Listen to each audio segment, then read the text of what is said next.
Welcome to live stream number 160. We're going to be looking at some stuff. Lots of stuff. So much stuff.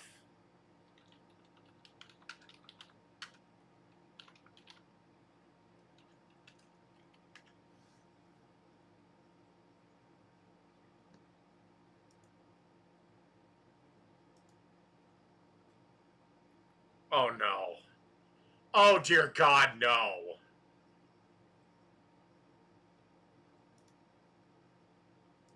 Welcome to... Oh God. Oh dear God, no.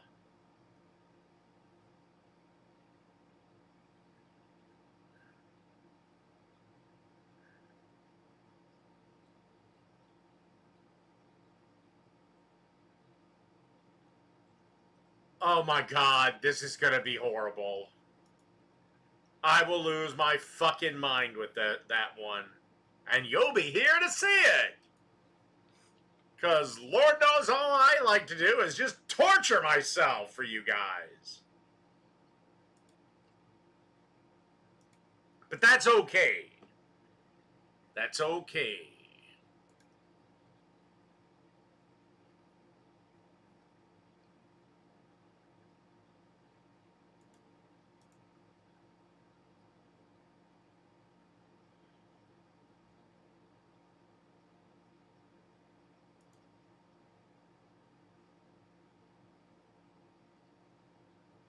No fucking way.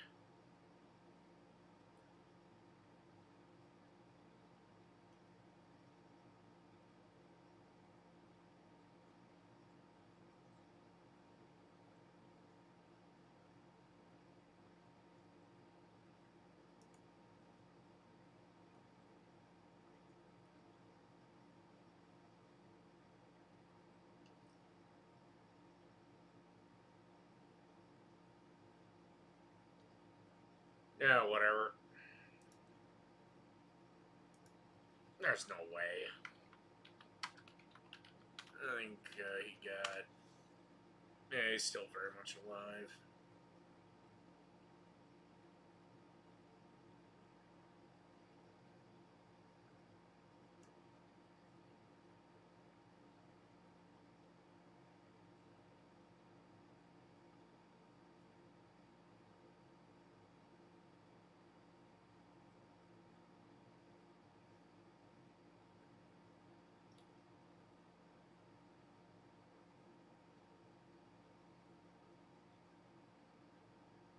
Jesus Christ, Alex Jones didn't get married till he was fucking 50 or 40. Okay, born in 74, got married. Oh, 2007. Never mind.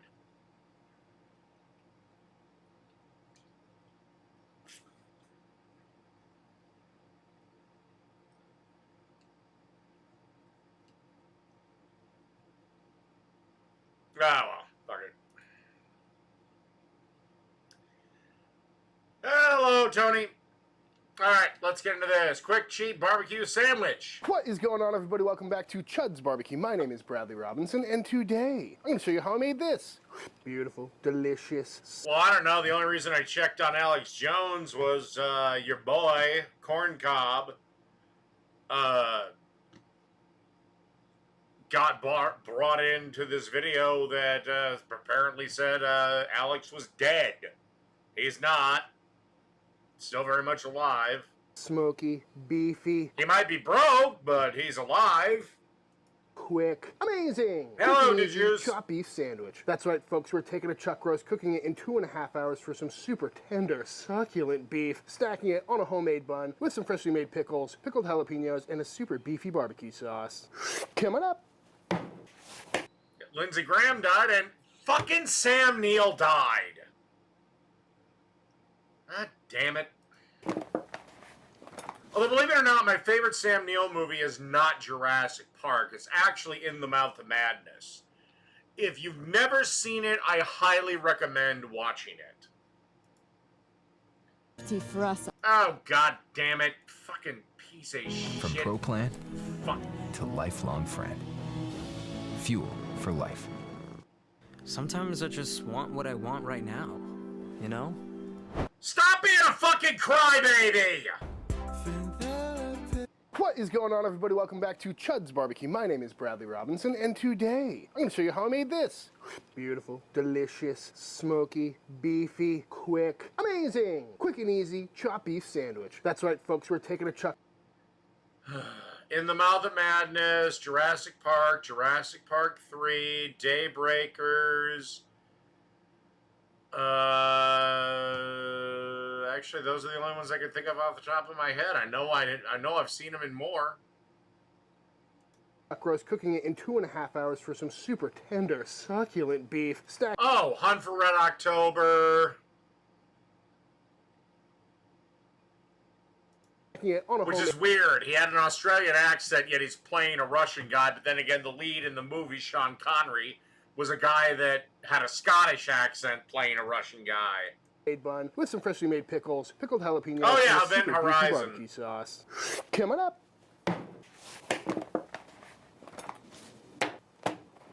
Like I said, if you've never seen In the Mouth of Madness, highly recommend it.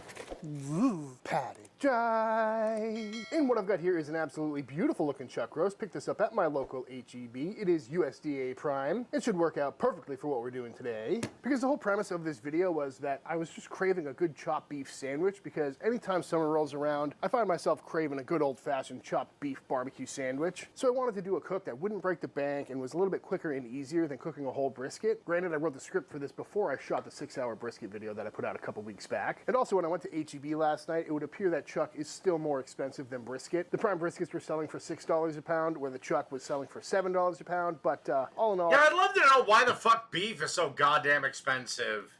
Smaller piece of meat. Good. Fuck it, I'll blame Obama for it. Amount of marbling, and this whole chunk was like $16, so not a bad way to feed the family for a couple of nights. But taking a look at this thing, it looks absolutely beautiful. A lot of great marbling in there, nice and meaty, nice and thick, and really no trimming we have to do at all. So I'm just gonna go ahead and get this thing seasoned up using some Chud's Barbecue Bold. This is one of my absolute favorite rubs of all time. It's great on beef, great on steaks, great on burgers, and pretty much good on absolutely everything. So just a nice healthy coating all over this beautiful chuck roast we go, top and bottom, and we're not gonna forget the sides. You know how it goes. Nice peppery rub, got some good umami and garlic flavors in there as well, but no MSG for those who are squeamish. Flip it over, do the other side as well. By the way, MSG is nothing to be afraid of. It's basically like powdered seaweed from what I remember. Roll it around. And that is looking pretty much perfect to me. Let's go ahead and fire up the pit.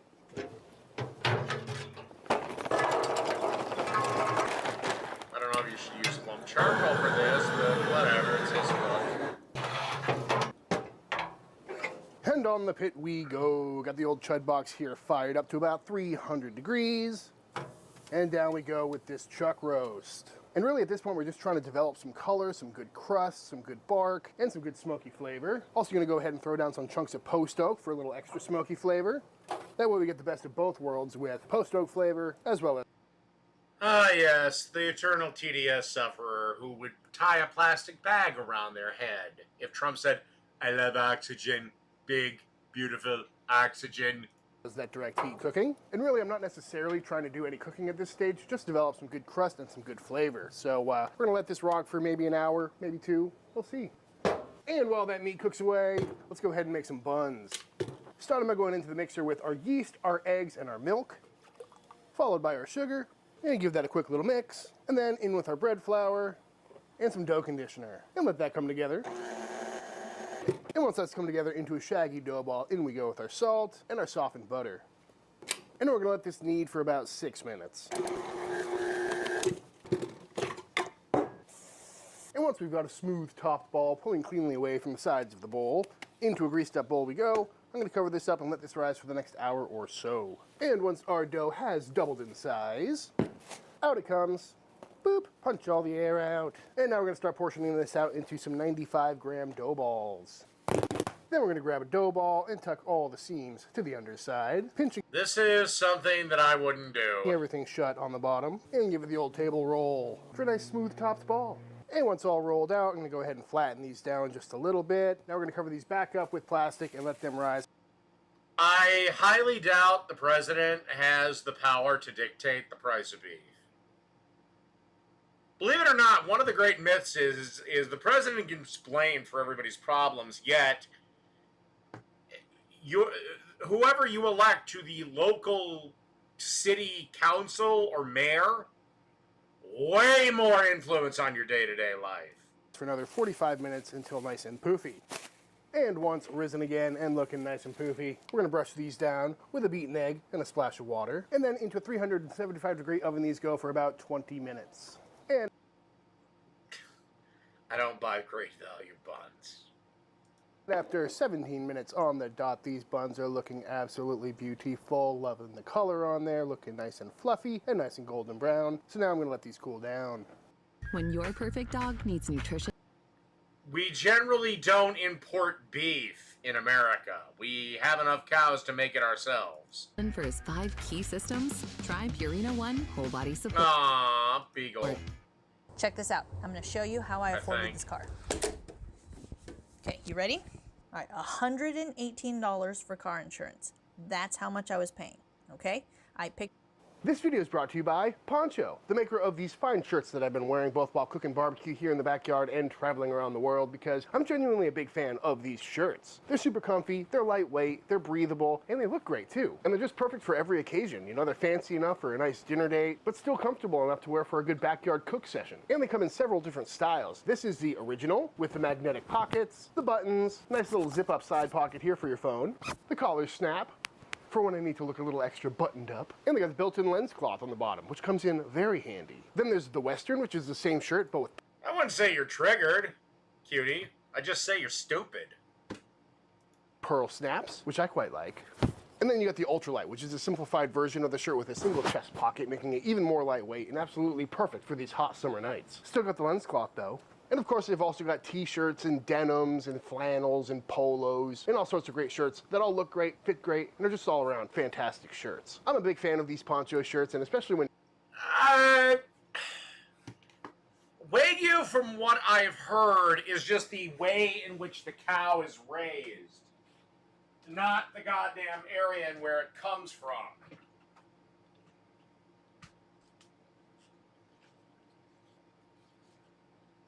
I know there is Japanese Wagyu, yeah, that would have been imported from Japan.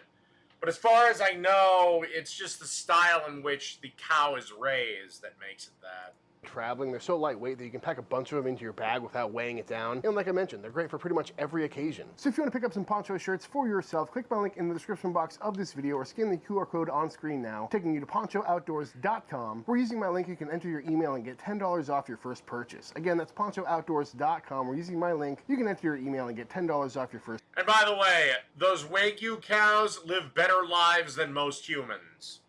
Purchase. Thank you, Poncho. So they can an hour die. And a half later, let's check back in on this beef, and it is looking surprisingly good for how long it's been on the pit, or how short, I should say. Lighting's not great right now, but it's got a really nice reddish hue to it, meaning it got a lot of good smoke flavor. Internal, right around 160, and a decent little sear, and looking nice and juicy. So now off it comes into the old Instapot. Damn it. Take a closer look at it. Definitely nice and barky. Smells incredibly smoky, but still feeling really tough. So hopefully in this Instapot, it'll get nice and tender and nice and shreddy relatively quickly. So along with the beef, I'm gonna go in with about 2 cups of some homemade smoky Fuck the cow's family. gelatinous beef stock, which will add some more flavor and richness and make sure this thing cooks up really quick. And I'm still pretty new to the world of pressure cooking, but I did some barbacoa in the pressure cooker a couple months back. That was absolutely fantastic. I've made it several times since, and I'm all about a life hack. Yeah, basically the cow's life is getting drunk all the damn time and getting massaged. Oh, and also eating like a premium diet. Yeah, fuck you, bitch. You deserve to die. You barbecue on the table really quickly. So if you got any more ideas for the old Instant Pot, let me know in the comments section down below. Got this thing set up for high pressure for 1 hour, and hopefully that'll be enough time. But I guess we'll find out. And while that cooks away, let's go ahead and knock out some quick pickles.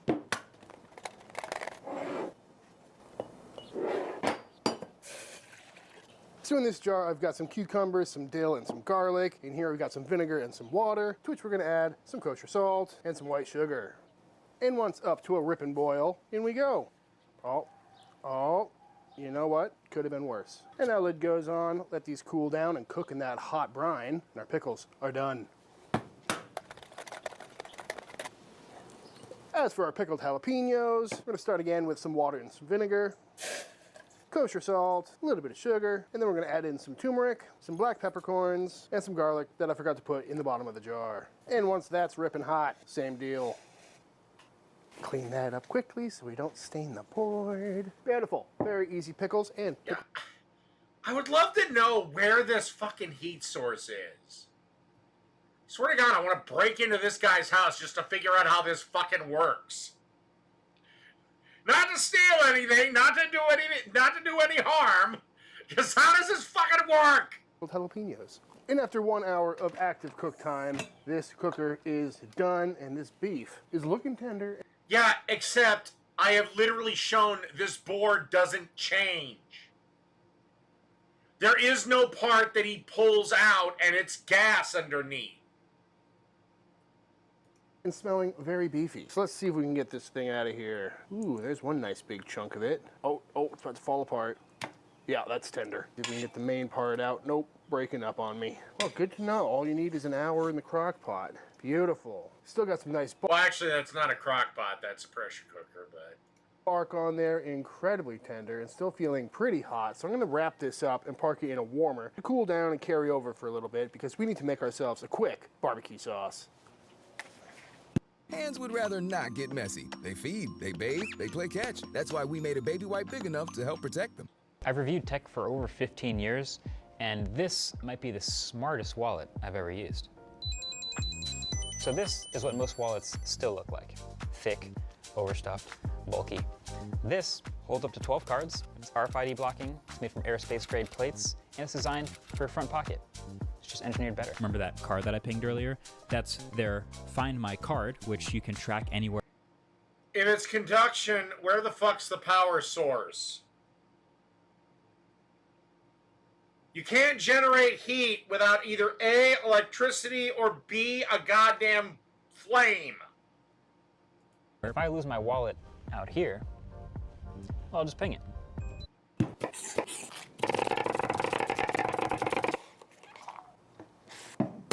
Starting with a knob of butter.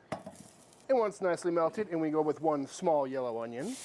And once those have cooked down, softened up, and started taking on some color, we can go in with some chili powder, some black pepper, some granulated garlic, and then all the drippings that we just cooked that beef in. Decent amount of fat on there too. Could take that out. I'm not. And that was part of the whole reason I wanted to try this recipe out, was using that cooking liquid in a sauce. That way we're not losing out on any of the beefy flavor and get a super rich barbecue sauce in the process. But we're not done there. We're also going to go in with some apple cider vinegar, some ketchup, some yellow mustard, Worcestershire sauce, pinch of salt, and some brown sugar. And get this all mixed up and brought up to a simmer. And after letting this reduce down for about 10 minutes, it's looking nice and thick. Well, thicker anyway. So now we can give it a little taste. Ooh, that's meaty. But I think it needs a little heat, so I'm gonna go in with some cayenne and a little more sweetness as well. Get that mixed in, dial in that thickness, and we should have a very tasty barbecue sauce. I'm telling you folks, this sauce alone is worth making. I mean, how could it not be good? It's half barbecue sauce, half demi-glace. Very tasty, so rich. And now it's time to build a sandwich, starting out with... All right, that's something I don't like to do. I like to let my sauce cool and thicken, and then add it to whatever container I want to put it in. One of our beautiful buns. Go ahead and get that zipped down the middle, revealing a nice fluffy inside, but I'm going to toast this off real quick, and quite beautifully, if I do say so. And as for this beef, I didn't end up putting it in a warmer because it was really hot, so I just put some foil over it, and it's been chilling on the counter over there while we made our sauce, and it is still plenty hot. Let's go ahead and see how tender this is. Oh yeah, that worked out incredibly well. It's like pulled pork. That feels so nice. I don't even need to get a knife or a bench scraper or anything involved for this, although I am going to be calling this a chopped beef sandwich, so we'll give it a few for legal reasons. Great looking pile of beef. We definitely got a smoke ring in there, good amount of bark mixed all the way throughout, but let's give this a quick little taste real quick. Ooh, oh, that is nice. So beefy.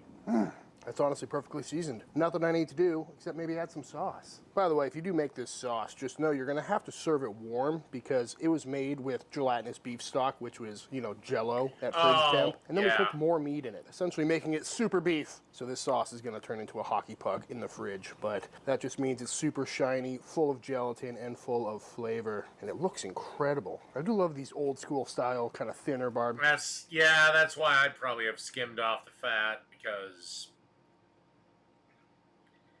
Okay, my technique would not have worked for this particular barbecue sauce. Sauces with the onions in there still. Ooh, that is still ripping hot sauce. Ow! Welcome to summer. Everyone should have deli cups. You can buy them on Amazon. They're the greatest thing in the world for kitchens. The flies are back. But at this stage, it's like making pulled pork, you know? Make it as saucy as you like. Oops. Oh no.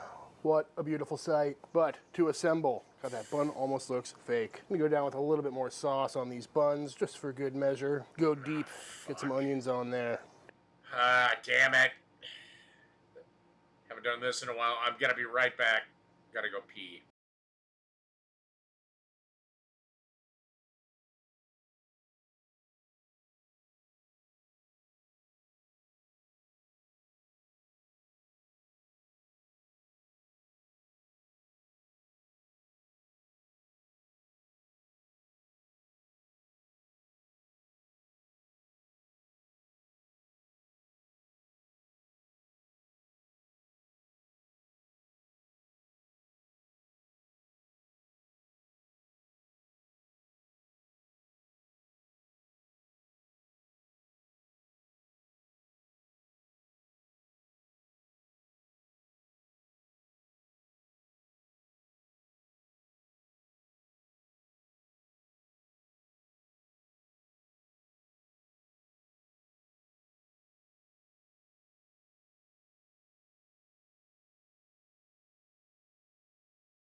Okie dokie.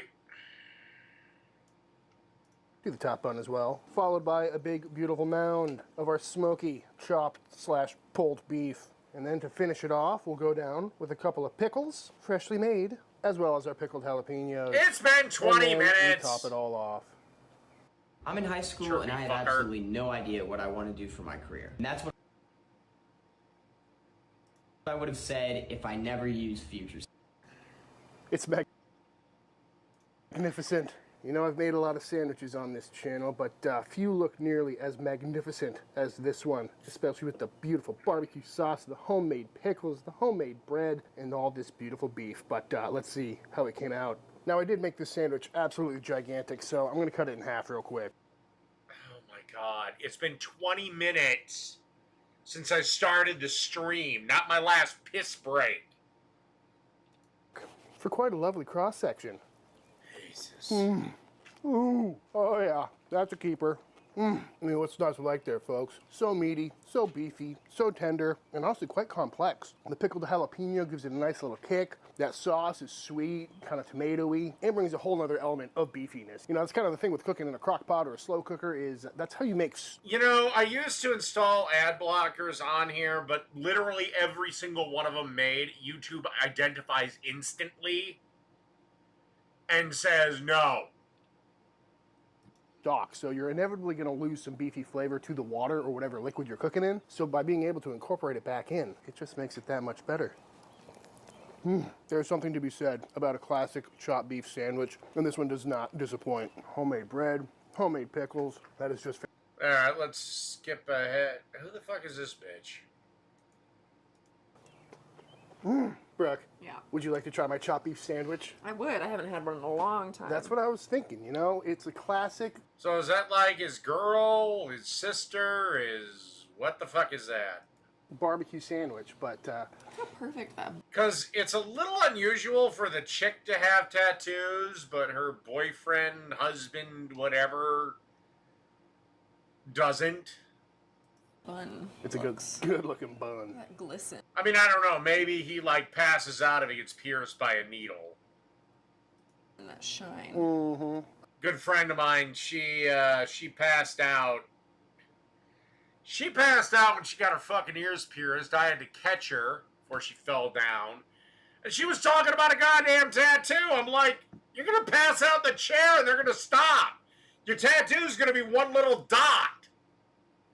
Upside down. It's been a while. Mm-hmm. Oh my god, these bugs are killing me. Yeah, it's been a rough day as far as mosquitoes and flies go. Might be my last video outside. We're moving to the chut shop for the rest of summer. This is delicious. Like when you get a chopped beef sandwich, this is what you want. Mm-hmm. It's meaty. It's beefy. I put some jalapenos on there just for you. Thank you. Yeah, it's got a light spice to it. It's got enough sauciness, not too much. Right. There is a little dipper. Although I'm not the biggest fan of the goddamn Eagles, the band. They got some decent songs, but not my cup of tea. All right, that's enough of that. Let's do this from Not Another Cooking Show. Fuck, whatever. Amazing this razor is. In just 3 seconds, it can shave your beard smoother than your wife's skin without leaving any. I just refuse to give YouTube money. It's not a money issue. It's just I refuse to give YouTube money. Dark spots. This razor, developed jointly by. I went my whole life thinking the more layers in lasagna, the better. Turns out 2 sheets is all you need. When you say lasagna's your favorite, you're not telling the whole truth. You don't mean the whole thing. You mean the corner, the crispy edge. That's the part you actually want. And because of that, a smart restaurant in Queens built. Actually, believe it or not, I am not the biggest fan of the corners of lasagnas. I like the middle. Built an entire lasagna that's nothing but the crispy edge. I was one of the few people that when, a lot of you are too young to remember this, but the Bigfoot pizza from Pizza Hut.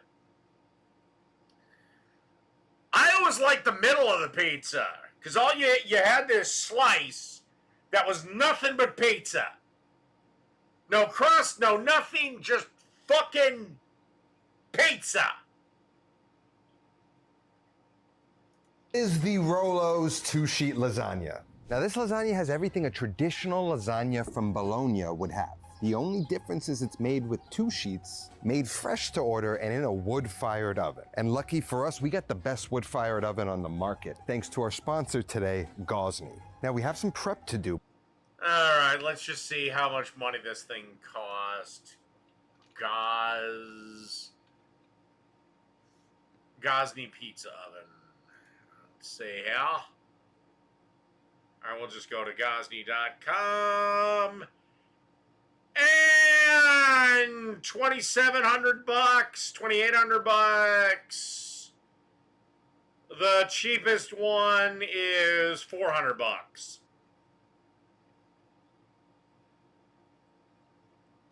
The one he's working with is the $2,800. Actually, Gauzy, can you make me a sponsor? Can you sponsor me, please? But this is a brand spanking new Dome XL, freshly baked, if you will. Now we do have a few things to prep, but we do have to do something very important because this is a brand spanking new wood-fired oven. We need to cure it. Curing it is just heating it up at a nice, modest temperature. Super easy. And since this is a hybrid wood-fired oven, we've got the option to use wood and propane. So to save wood and be efficient, I'm gonna start with propane. And just like a gas grill, we can use a knob. When you do this, you likely hear some popping, some cracking, all that's normal. We're gonna get this to about 400 degrees, let this cook at 400 degrees for about an hour. Now that that's cooking, we got a few minutes to discuss how to prep the 3 main ingredients for this recipe. And we started our prep yesterday so we can just fly through this outside, enjoy our time in the sun. I haven't been to the grocery store in over a year, but I'm eating healthier than ever. Here's how I did it. Meal planning used to be so... For now, we need to prep 3 things: green pasta dough, bolognese sauce, and bechamel. And we do the thing that takes the longest first, which is the bolognese. So here I've got carrot, celery, onion, mirepoix, classic start to a bolognese. About 2 parts onion to 1 part celery and 1 part carrot. Just gonna peel my carrot. It's the fast way to do it. And everything's going into a food processor. So we don't really need to be precious about how we You should peel the carrot. Never use a peeler on your carrot. Painful. I mean, I don't know how kinky you are, but it's something I don't recommend. chop it. We just want to chop it up a little bit more just to help the food processor out. It's not a magic piece of machinery. Starts every vegetable at the same size, helps process them evenly. Take the carrot, cut it into about thirds. Celery. Not traditional. If you want to throw some garlic, you could do so. Get the lid on, and then we're just going to start pulsing. We don't want to pulse it into like a pureed mixture. Just trying to create a similar texture to the texture of the ground beef, so it melts in. That's the texture right there. Get that into a bowl. Cleaned it out real quick, and then traditional is we add a little pancetta to the meat. We got about 1/3 of a pound. It's in these chunks, and again, we're going to process it to be the same consistency. That would be 5 ounces. Would be about a 1/3 of a pound would be 5.3 ounces.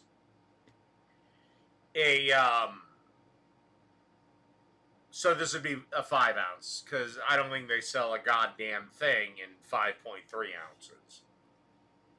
See, as the vegetables and the ground beef. Get that into a bowl. We're gonna render that out. That's gonna be the flavor base we cook the vegetables in. Rest of the ingredients. We've got some chicken stock, milk, triple concentrated tomato paste, and of course we need beef. Now, I've never done this before, but I wanted to try it. Instead of getting regular beef, I bought the meatball mix. So it's ground beef, ground pork, and ground veal. So it's basically 1 part pork to 2 parts beef. This guy just pissed off every goddamn vegan in the country.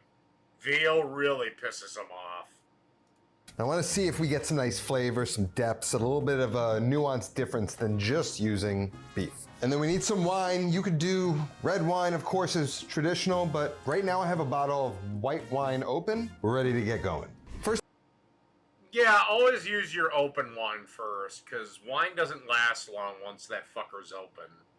The thing we're gonna do is get a big, heavy Dutch oven on the stove, preheating on high heat, cover the bottom with some olive oil. Once that oil's super duper hot, then we're gonna go ahead and add in our...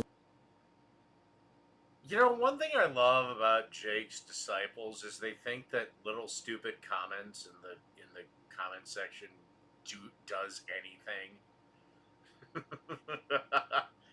I mean, Jake's gotten to the point of he doesn't even cover me anymore. Meats. You want to make sure you season it generously with salt, and then we patiently allow the moisture to release in the meat, then for it to move on to the second stage, which is for that moisture to evaporate out of the pan. And then the third and final stage is when the God, meat... how hard are all you motherfuckers gonna cry when the Dems lose the midterms? And fat are all that's left in the pan, and that fat begins to fry the meat. That caramelization developing inside of the pan is that depth of flavor, and that's what we're looking to do here. Now we can just take a slotted spoon and pull out the meat. Holy shit, did he cook that to Then we go in with the pancetta. Now that beef fat and that pork fat are gonna start to kind of blend with each other. Why did he do that to the pancetta? Now he's just cooking a ball of puke.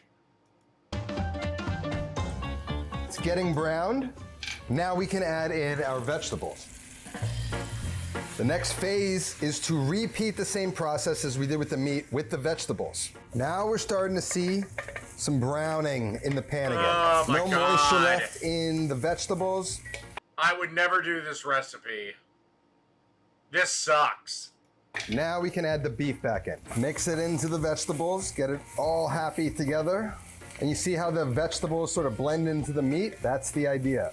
And then now what we're gonna do is see the browning, we're gonna supercharge it with some more depth of flavor with tomato paste. I basically add the whole tube and then we mix it in. We need to cook out the raw flavor. Once we brown that pan back up, we're gonna clean it up. Oh, of course you disagree with me, you fat ginger fuck. One last time with some of our wine. Again, red or white will work. White'll work, red's traditional. I like red for pasta sauces because I think it adds a deeper flavor than white. Let it evaporate, and then we're gonna go in with the stock. Then we're gonna go in with some milk, maybe a cup or two.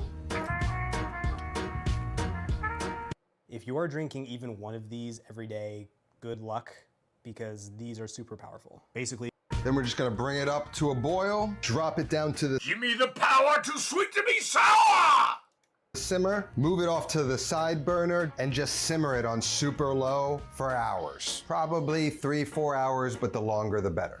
Now, while that's cooking in the background, it's the perfect time to start working on our pasta dough. Now, if you go anywhere in Bologna and you order a lasagna, you're gonna get sheets of green dough, not that regular lasagna you're used to in America. Everything's lasagna verde. So here's what. Well, then fuck them. Because America has the best cuisine in the world. We're gonna do first off, Because we stole everything from everyone. I'm gonna take a blender, add And made it better. 60 grams. So fuck Bologna. Fuck Italy. Our pasta is the correct pasta. Of spinach. To that, we're gonna add 60 grams of whole egg. Did I say 60? I meant 225 grams, which is almost always about 5 or 6 eggs. I'm at 250. I'm not gonna really fuss with it. I'm just gonna By the way, the metric system is wrong. adjust with extra flour if needed. Gonna add an ice cube or two. We keep it nice and cold so the heat from the blender doesn't sort of cook the egg or the spinach. We wanna maintain like a really beautiful bright green. You can feel it's still cold, it's nice, it's pureed. Perfect. Now, for the flour, the restaurant actually uses a combination of 00 and semolina. You could do that. I'm going to just use 00. We'll start with 500 grams. Now, it's been a minute since we've made fresh pasta, so let's do a quick refresher. Flour in the center of the board, and we make a well, nice and deep. Pour in our egg mixture. And we use I understand the metric system perfectly well. It's just wrong and evil and communist. Use 2 tools, a fork and the bench scraper. We start with the fork.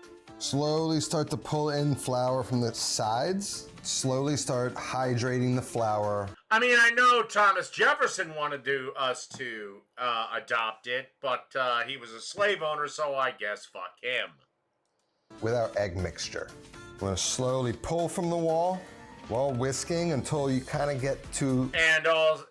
a thick, smooth pancake Maybe I'll take care of that on the other stream. like consistency. And then I take my bench scraper and sort of get that flour underneath that mass, folding the flour and cutting it into that wet mixture, trying to get all that flour hydrated. And when you do this, you cut it and fold it, you get these kind of raggedy pieces, but that's good. That means it's at a stage that it's gonna start to be manageable with a hand. So then we can take the bench scraper, start to fold it onto itself and assess where we're at. I think we're gonna need a little bit of flour. I'm just gonna dust it, start to work it a little bit. I'm gonna start using the grandma method for kneading, which is the 2-hand method. Basically rolling it out, folding it onto itself, and repeating.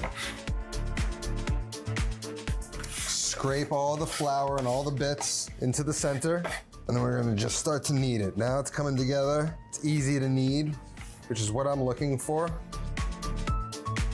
You're gonna do this for about 3 to 5 minutes, and then we're gonna let it rest. After one knead for like a few minutes. Why does that remind me of the Grinch's testicle? It's already got some bounce back to it. It's tacky, but not sticky. We can cut a square of plastic wrap. We're just gonna sort of pleat around it to create a nice tight wrap around our ball of dough. Then we're just gonna let it rest on the bench for 20, 30 minutes. Now, I don't know if you know this, but I was actually one of the very first people to be able to cook with Gosney's original dome back in 2022. And what can I say? I've been completely infatuated with the thing ever since then. But with the new XL, this thing takes it all the way up a notch. A complete evolution of the first one. And as somebody who thinks wood-fired cooking is the most satisfying way to cook, being able to access this in your backyard is a literal dream come true. And honestly, shout out to Gosney for like making it look actually nice. One of the upgrades to the dome is this new screen right here. Right in the middle, I can monitor the ambient temperature of the dome. Over to the right, I've got the temperature of the stones. If I need to, I can add a thermometer here, monitor the temp of different meats over here, and then they even got a timer function. And one of the coolest things about this, an upgrade that I've got my eye on, over here there's a compartment where we could stick a thing called a wood-fired control kit, which will literally control airflow. So you can crank it up or dial it back, blow air right into the wood fire inside the oven to give you maximum control. What else is there to say about this thing? It's totally out of control awesome. And if you're anything like me, and the moment you laid eyes on this thing, you said you gotta have it, then check it out. Head on down to the link in my description. Do you know how amazing this razor is? In just 3 seconds, it can shave your beard smoother than your wife's skin without leaving any dark spots. This razor developed... After 30 minutes, let's see how sticky it is. That's a tolerable amount of sticky. They just add a little bit more flour. Just need that little bit amount in for another 3 to 5 minutes. Get it back wrapped in plastic. Let it chill for about an hour or two, and then we can make our sheets. By now, our bolognese should be ready. We can get it into a bowl. To that, we're just gonna add about 3 tablespoons of cold, unsalted butter. And we're gonna just fold that in. Let the residual heat of the sauce melt the butter. In with like a handful of Parmigiano Reggiano. One thing that Rolo's adds that I've never added to bolognese is a little red wine vinegar. A little capful, mix that in. Touch of acidity is actually very nice. And there's your bolognese.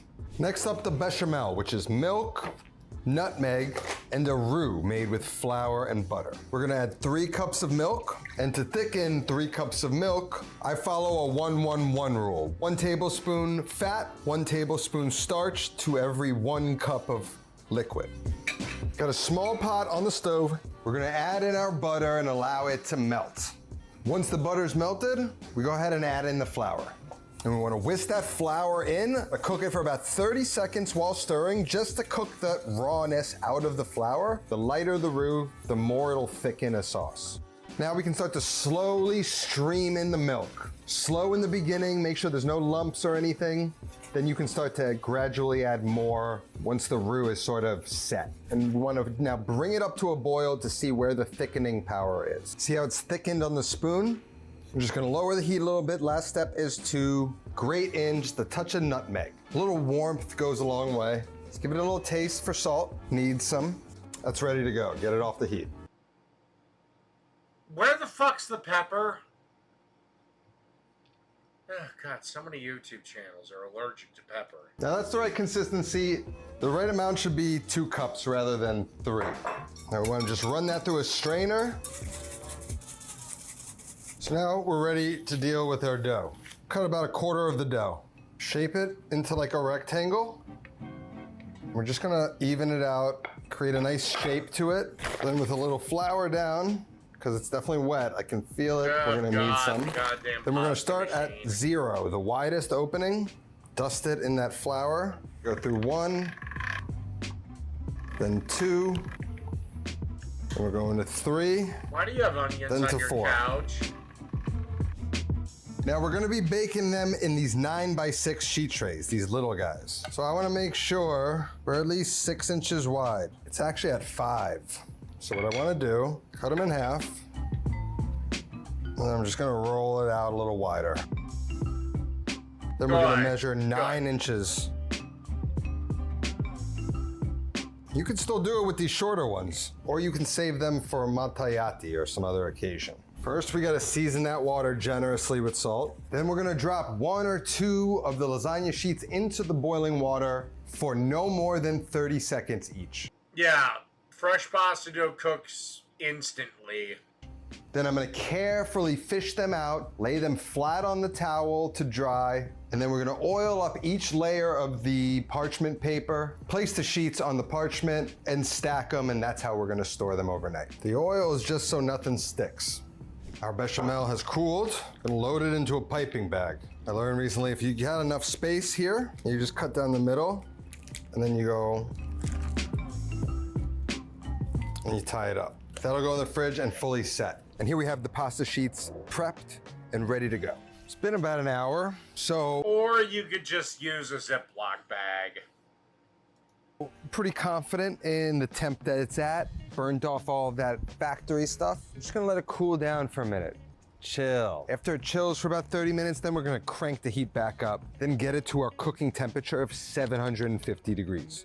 The dome is around 670 degrees. That's 70 degrees away from our final temp, which is when we can start to transition to wood. So now to transition, I'm gonna lower the propane. I'm gonna get some pieces of wood over here, create like one of these guys, and we're just gonna push it in there. Once it's in place, we're gonna jack it back up. I'm gonna use the propane to basically light my wood. Might take a second, but any minute now, it's just gonna erupt. Now we can shut the propane off.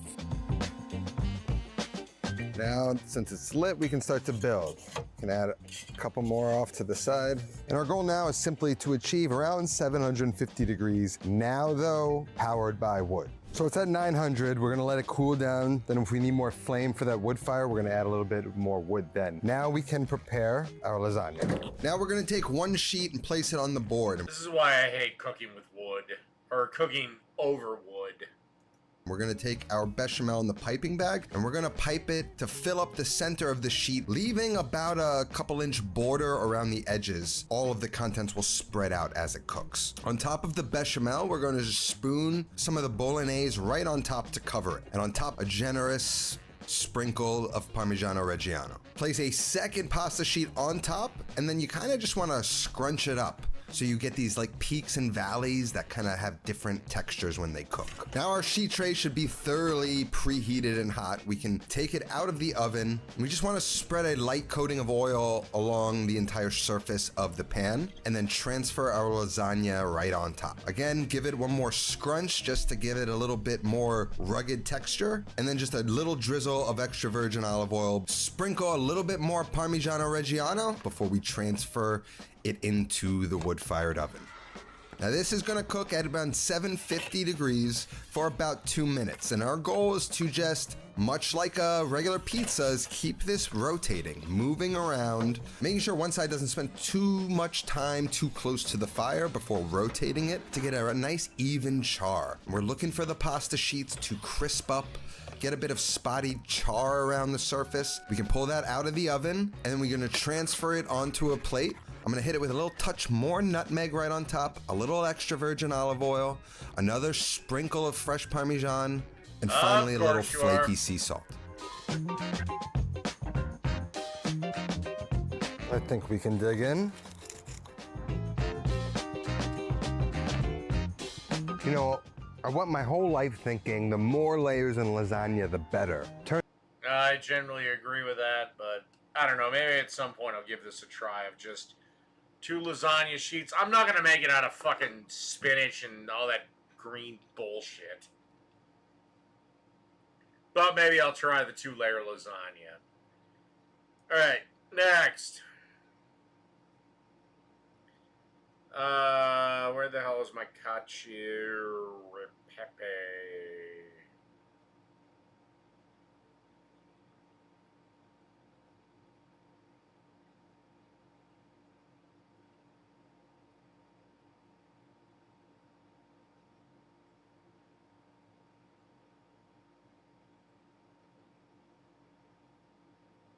Where the hell is...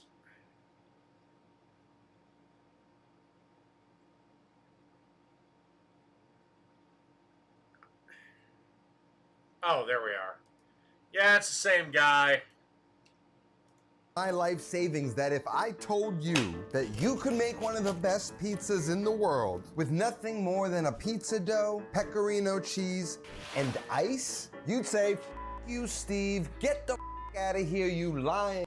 Well, yeah, because all a pecorino or all a Cacio e Pepe pizza is literally cheese and pepper. It's a cheese pizza with pepper on it.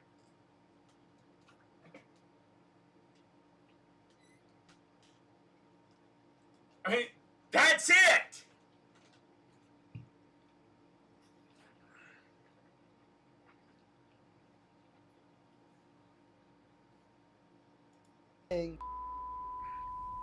But today I'm gonna blow your mind and show you why ice on pizza is a genius level and Ice on pizza. Are you fucking insane? technically sound way to turn this icon into a world-class pizza. Well, Cacio e Pepe doesn't have any meat in it. This is Cacio e Pepe pizza. As you evolve as a bread baker, you start to realize for pizza, breads, whatever, a good starter is easy and actually good to have around. And if you use the right flour, you don't have to worry about this kind of volcanic, bubbly, crazy thing that is kept out and is super kind of hard to manage. So if you don't have this in your fridge, here's what you could do. The day before, or even a couple of days before you want to start this, we're gonna make a little starter. And in this recipe, I have more starter than I need, so that residual starter that I don't use gets refed, and then you just keep it going. So here I have 200 grams of room temperature water. I've got some instant yeast. I'm just gonna add about half that package, maybe about 4 grams. The more you add, the more bubbly and faster everything kind of happens. This is nice and loose, if you can tell. Bubbly and thick and creamy, but it's happened slowly because we're not using an incredible amount of yeast. We're not throwing the entire package in. And to that, we're gonna follow up with an equal amount of the water we added. So it's 1 part water, 1 part flour. So that's gonna be 200 grams. We're using bread flour. Bread flour got more protein in it. 12.7%, that's the protein content. That extra protein sort of creates like a more firmer, maybe like a little bit more resilient dough. And so to this, we just stir. We wanna hydrate the water and the flour. You wanna just make sure it's really kind of worked in well. And how you'll know it's ready is that it's kind of sticky. That's kind of what you're looking for. Okay. Try and clean up the sides. Now what you can do a couple days before you're making pizza. I'm just gonna skip over this because I really do want to get to Jack's video. Blah blah blah blah blah blah blah blah blah. Kiss my fucking ass.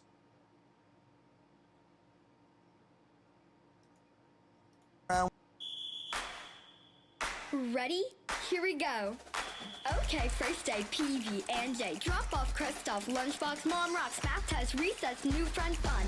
Backpack, quick snack, I'm back done. Give a little Sara Lee love. Running a business is hard, but your business banking shouldn't be. U.S. Bank Business Essentials combines checking and card payment processing in one solution, giving you no monthly maintenance fee and same-day access to your money. That's business banking made easier.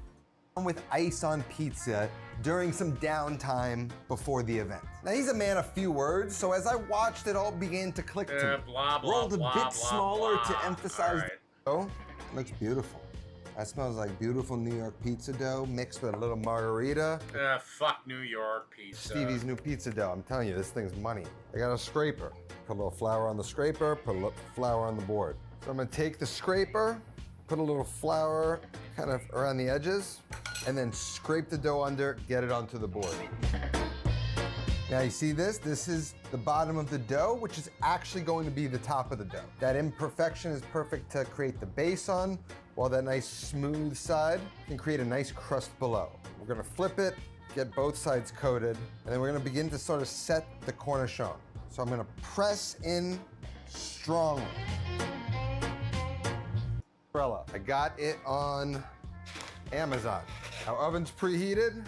We're gonna get ice into the center. Oh my Fill it God. up, just like you would mozzarella. We want a nice pool of water in there. Then we're gonna pop it into the oven. We're gonna give it about What 1 is to 2 wrong minutes. with you? Allow that crust to puff up, create that sort of cradle for the pasta water while the ice melts. Once that crust starts to puff, we're gonna transition to the broiler and recreate the same environment of a pizza oven. Of course, the broiler's not working. You would do the broiler. We're gonna make it work. rotate it, and we're trying to brown it nice and evenly. So basically, you turned a pizza crust into a hot tub.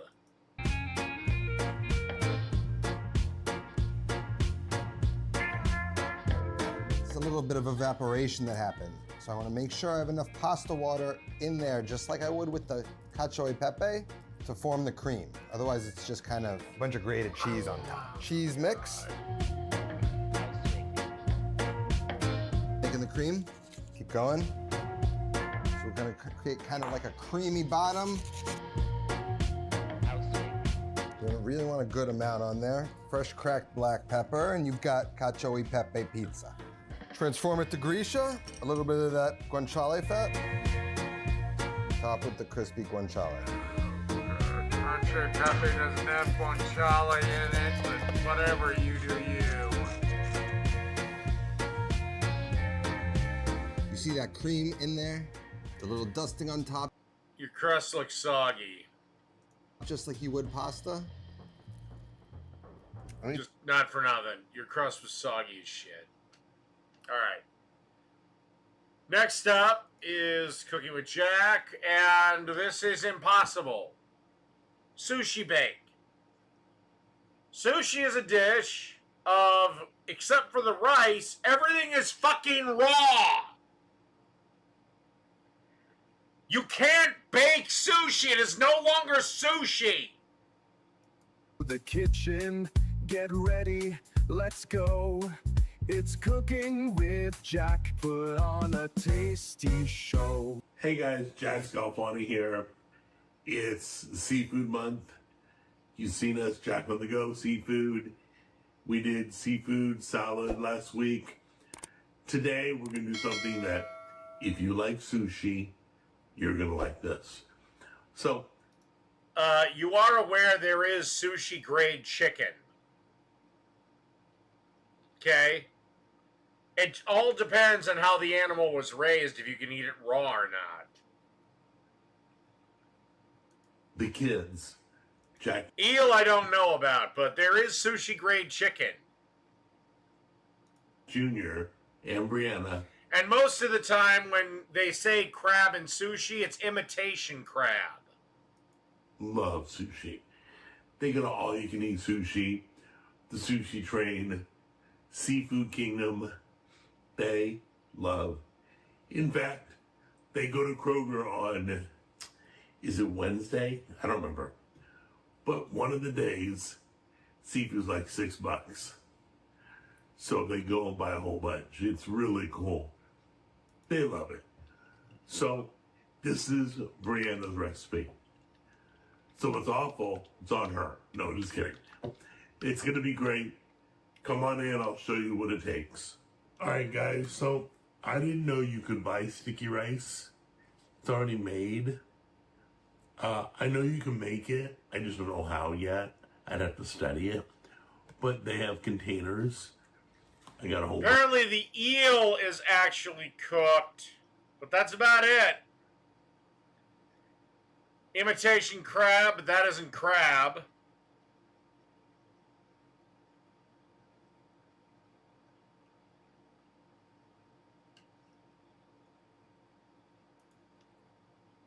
bunches of rice here. Got some sriracha.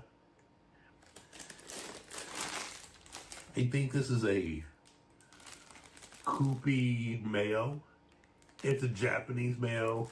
Yeah, it's just a pretentious fucking mayonnaise. You can use regular mayo. A bunch of pretentious fucking dickheads on the West Coast use Koopy. The kids love this. They always have this. Then you got soy sauce, rice vinegar, sesame oil, and of course to serve up the dish. Jack, why can you not make your own fucking rice? Also, sushi rice is a little different than normal rice. I don't know if it's the grade of rice, or if they wash rice, or they jerk off a bull onto the rice. Some seaweed. right here. You can get big stacks like at Costco if you need. And then we got shrimp for it, which I gotta pull that apart. And we got crab. Oh, this is gonna be a disaster. Alright, so we chopped the shrimp, shredded the crab, and threw the cream cheese in. We're gonna use a little bit of soy sauce, a little bit of rice vinegar, Oh, God. a little bit of sesame oil. Now, Jack, are you sure that's crab meat or is it Worcestershire. imitation crab meat? Because there's a difference. You can add more seasonings if you want. I'm going with Brando's recipe. And I believe that's it. You're gonna mix that all up. Okay, so you got a layer of sticky rice. And then you're gonna take this. Jack, how fucking hard is it for you to make your own rice? It's literally equal parts water, equal parts rice.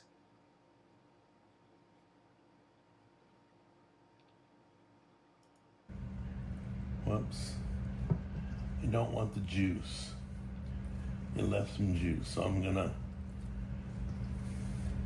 Well, thank fuck he saved us from that. Well, that's gonna replace the white whales in my nightmares. Your Japanese mayo.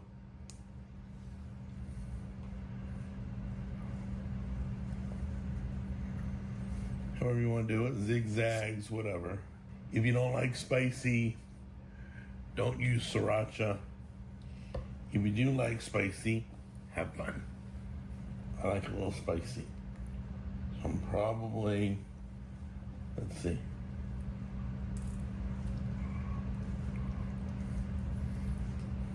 So we're going 400 degrees, 10 to 15 minutes. Okay, guys, so remember. What the fuck is that? Okay, that is gonna replace the whale in my nightmares. Saturday morning, we do a live stream for the Cooking with Jack show. All new products in the store for 2026. New hats, new shirts, new logos, all that. It's all a bunch of fun. So I guess it's time to try it, right? Yeah, let's give it a try. We got 3 right here. We put them on. Tammy said they were really hot, so watch me burn myself.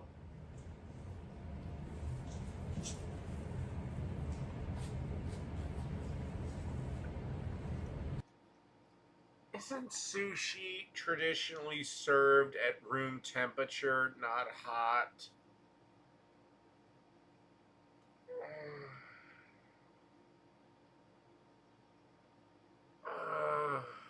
Fuck.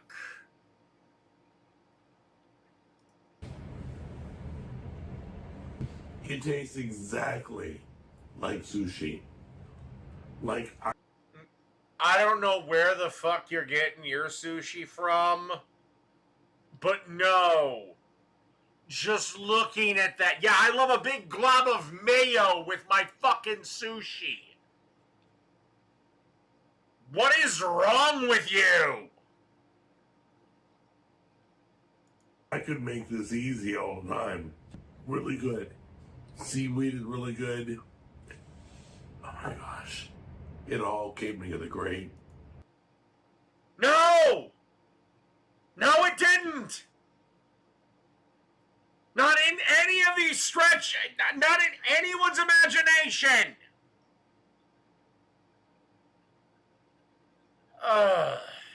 Well, now I have to go out and cook good food. So I will see everyone a little later. Good night, everybody.